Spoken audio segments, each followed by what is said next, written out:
Você já deve ter ouvido falar sobre o vulcão Krakatoa, um dos vulcões de explosão mais catastróficas da história. Este vulcão está na ilha de Rakata, no Estreito de Sunda, entre Java e Sumatra, na Indonésia. Sua erupção explosiva em 1883 gerou uma das maiores catástrofes já registradas na Terra. Aqui neste vídeo estaremos contando um pouco do que ocorreu neste período e suas consequências. Se você gosta deste tipo de assunto e quer ficar sempre informado, não esquece de se inscrever no canal e ativar o sininho, para sempre estar por dentro dos novos vídeos. Seja muito bem-vindo ao canal Momento Curioso.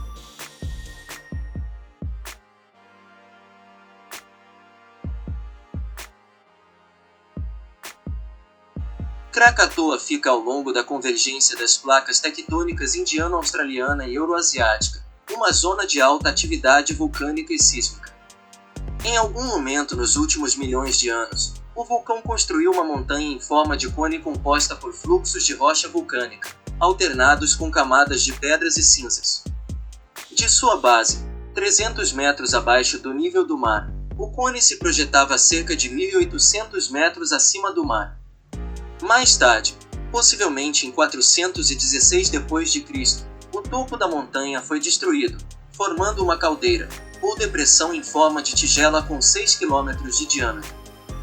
Partes da caldeira projetavam-se acima da água como 4 pequenas ilhas: Sertung no noroeste, Langpolish-Het no nordeste e Rakata no sul. Ao longo dos anos, 3 novos cones foram formados, fundindo-se em uma única ilha. O mais alto dos 3 cones subiu para 813 metros acima do nível do mar. A única erupção confirmada antes de 1883 foi moderada em 1680.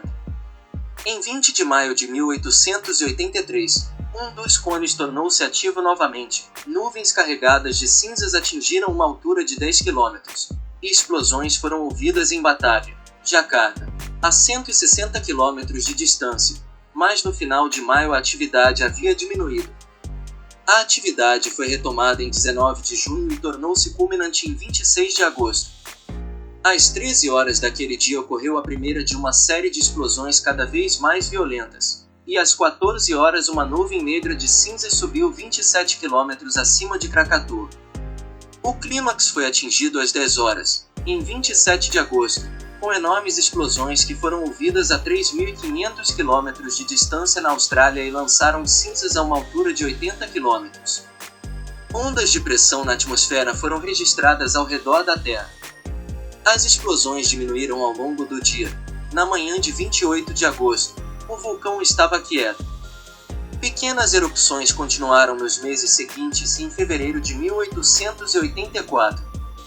A descarga de Krakatoa jogou no ar quase 21 km cúbicos de fragmentos de rocha, e grandes quantidades de cinzas caíram em uma área de cerca de 800.000 km².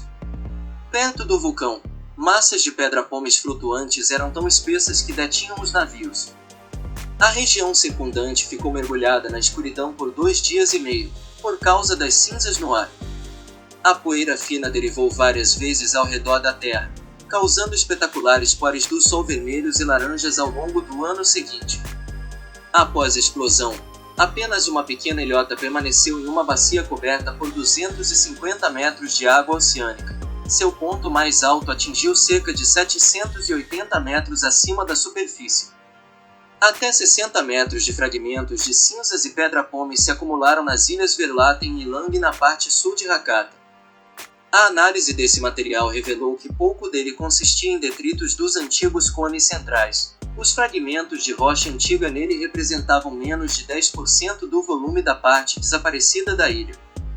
A maior parte do material era um novo magma trazido das profundezas da Terra, a maior parte distendida em pedra-pomes ou completamente explodida para formar cinzas à medida que o gás que continha se expandisse. Assim, os antigos cones vulcânicos não foram soprados para o ar, como se acreditava inicialmente, mas afundaram para fora da vista.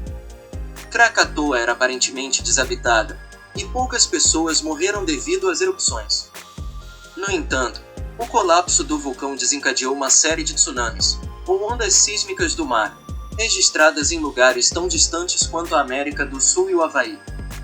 A maior onda, que atingiu uma altura de 37 metros e tirou cerca de 36 mil vidas nas cidades costeiras próximas de Java e Sumatra.